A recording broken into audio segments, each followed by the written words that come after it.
নমস্কার। আমি অ্যাডভোকেট অনিল কুমার রায়, পশ্চিমবঙ্গ পুলিশের প্রাক্তন ডেপুটি পুলিশ সুপার। গতকাল একটা ভিডিও করেছিলাম, কাউকে ধার দেওয়া হয়, সে ধার কিভাবে উদ্ধার হবে, অর্থাৎ ধারের টাকা কিভাবে আপনি ফেরত পেতে পারেন বা আপনার কি করণীয় রয়েছে এই বিষয়ে। আপনি ক্রিমিনাল কেসের ক্ষেত্রে কি সাহায্য আপনি আইনে পেতে পারেন বা সিভিল কেস কিভাবে এটা করতে হবে এটা নিয়ে। তাতে অনেকে অনেক রকম প্রশ্ন করেছেন, তাতে কতগুলো বন্ধু আমাকে কাছে জানতে চেয়েছেন যে যেখানে কোনো ডকুমেন্ট নেই, যেখানে বিনা কাগজপত্রে আহ, ধার দেওয়া হয়েছে, সেই ক্ষেত্রে কি পদ্ধতি আছে বা কিভাবে এটা রিকভারি করা যেতে পারে। তো আমি প্রথমেই বলি, ধার আপনি যদি কাউকে দেন, আপনি কিন্তু কোনো সুদে বা ইন্টারেস্টে জন্যে বা প্রফিট করবার জন্য যদি কাউকে ধার দিয়ে থাকেন, তাহলে সেটা কিন্তু সম্পূর্ণ বেআইনি। এটা আমাকে প্রথমেই বুঝতে হবে।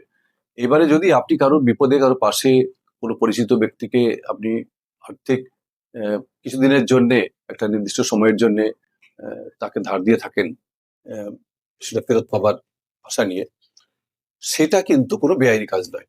এবং সেই ক্ষেত্রে আপনি যার সামনে যদি সাক্ষী থাকে, যদি আহ, আপনার কোনো উইটনেস থাকে, সেখানে সেই উইটনেস কিন্তু সঙ্গে দিয়ে আপনি কিন্তু সিভিল রিমেডি আপনি পেতেই পারেন। দুটো জিনিস সেখানে রয়েছে, একটা সিভিল রিমেডি, একটা ক্রিমিনাল রিমেডি। ক্রিমিনাল রিমেডি মানে এই কাজটা যদি ক্রিমিনাল অফেন্স হয়, ক্রিমিনাল অফেন্স তখনই বলা যাবে যদি যাকে আপনি ধার দিচ্ছেন, অর্থাৎ যিনি ধার নিচ্ছেন, তার যদি কোন রকম একটা চিটিং করবার বা ফ্রডুলেন্টলি এটাকে আত্মসাৎ করবার উদ্দেশ্য থাকে। প্রথম থেকেই যদি তার কোনো মোটিভ থাকে যে আমি এই টাকাটা ফেরত দেবো না, আমি কোনোভাবে চালাকি করে বা প্রবঞ্চনাপূর্বক প্রতারণা করে আমি এই টাকাটাকে আত্মসাৎ করব ধারের নাম করে নিয়ে, তাহলে কিন্তু সেটা যদি প্রমাণ করা যায়, তাহলে কিন্তু অবশ্যই কিন্তু ক্রিমিনাল কেস করা যেতে পারে। এবং সেখানে চিটিং, ক্রিমিনাল বিশপ ট্রাস্টের সেকশনে, নন বেলেবল সেকশনে কেস হতে পারে থানায়। এবং পুলিশ সেই ক্ষেত্রে এফআইআর স্টার্ট করে ইনভেস্টিগেশন করে যে আইনের পদ্ধতি অনুযায়ী আসামিকে গ্রেপ্তারও করতে পারেন, সিজার করা থাকলে সিজার করতে পারেন। কিন্তু যে জায়গাতে ঠিক এই রকম ধরনের প্রায়ার কোনো মোটিভ, চিটিং করবার কোনো মোটিভ যেখানে পরিষ্কারভাবে নয়, সেখানে কিন্তু সিভিল রিমেডি আপনি পাবেন। অর্থাৎ সেখানে আপনি এই মানি রিটার্ন পাওয়ার জন্য সিভিল কেস আপনি করতে পারেন আদালতে।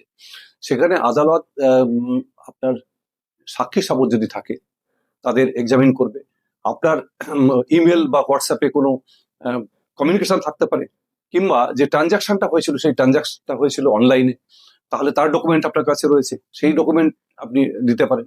আর যদি এই ডকুমেন্টও না থাকে, তাহলে কি থাকার সম্ভাবনা আছে যে লোন দেওয়ার পরে বা লোন নেওয়ার পরে আপনাদের মধ্যে এটা নিয়ে কোনো সালিশি সভা হতে পারে গ্রামে, তার যে উইটনেস সেখানে অ্যাডমিট করতে পারে। তাহলে যে সমস্ত সাক্ষী সাবতের সামনে স্বীকার করেছে, তারা কিন্তু এই সিভিল মামলাতেও কিন্তু তারা সাক্ষ্য দিতে পারবেন। এবং আপনার সঙ্গে যদি কোনো এটা নিয়ে ইমেলে বা কোনো করেসপন্ডেন্স হয়ে থাকে, বা কোনো হার্ড কপির মাধ্যমে যদি কোনো পরে কোনো এগ্রিমেন্ট হয়ে থাকে যে আমি টাকাটা নিয়েছিলাম, আমি আপনাদেরকে দিয়ে দেবো, তাহলে এইগুলো কিন্তু আপনার এই কেসের ক্ষেত্রে এগুলো ডকুমেন্ট হিসেবে ব্যবহার হতে পারে।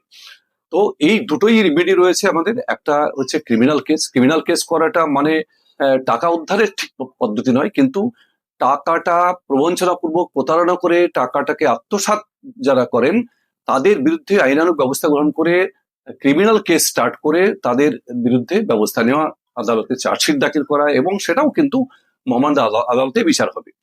তো অনেক ক্ষেত্রে যেটা দেখতে পাওয়া যায়, এইসব কেস করবার পরে অনেক যারা টাকা এভাবে ধার নিয়েছিলেন, তারা কিন্তু এই কেসের ভয়ে বা আদালতে গিয়ে বারবার উকিল কে খরচ দিতে হবে, এইসব নানা কারণে তারা কিন্তু অনেক সময় এটা আপোষ মীমাংসায় আসেন এবং টাকাটা পরিশোধ করে দেন।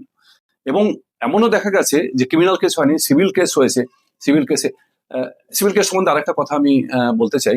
সেটা হলো, ধরুন অনেক ক্ষেত্রে এই টাকা পরিশোধ করার জন্য একটা চেক দেওয়া হয়েছে, কিন্তু চেকে যে অ্যাকাউন্ট থেকে দেওয়া হয়েছে সেই অ্যাকাউন্টে কোনো টাকা নেই।